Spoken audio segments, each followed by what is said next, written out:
Hello friends, ఈరోజు మన Vizag Kailasagiri glass బీచ్కి రావడం జరిగింది. చూడండి, ప్రైజెస్ బోర్డు పెట్టాను. కానీ దయచేసి మీరు వీకెండ్స్ టైంలో మాత్రం అక్కడికి వెళ్ళొద్దు, ఎందుకంటే చాలా రష్గా ఉంటుంది, వెళ్ళడానికి చాలా ఇబ్బంది అవుతుంది. ఇది వచ్చి మా 3 మెంబర్స్కి, వైఫ్, నేను, మా పాపకి వచ్చి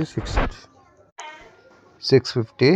మేము 45 మినిట్స్ లైన్లో ఉన్న తర్వాత మాకు అవకాశం దొరికింది రావడానికి. ఎందుకంటే వీకెండ్ కదా, సో అందుకే ఫుల్ రష్గా ఉంది. చూడండి, బ్రిడ్జ్ వచ్చి చాలా, ఈ యొక్క ఎక్స్పీరియన్స్ చాలా బ్యూటిఫుల్గా ఉంది. ఎందుకంటే మనం ఎక్కడెక్కడో యూట్యూబ్స్లో చూస్తూ ఉంటాం, చైనాలో అది ఈ గ్లాస్ బ్రిడ్జెస్ అయ్యి ఇండియాలో ఫస్ట్ టైం ఇది ఇక్కడ మన వైజాగ్లో, మన ఆంధ్రాలో రావడం అన్నది చాలా grateful think of government. So చాలా బ్యూటిఫుల్గా ఉంది ఈ యొక్క ఎక్స్పీరియన్స్. మనం ఇది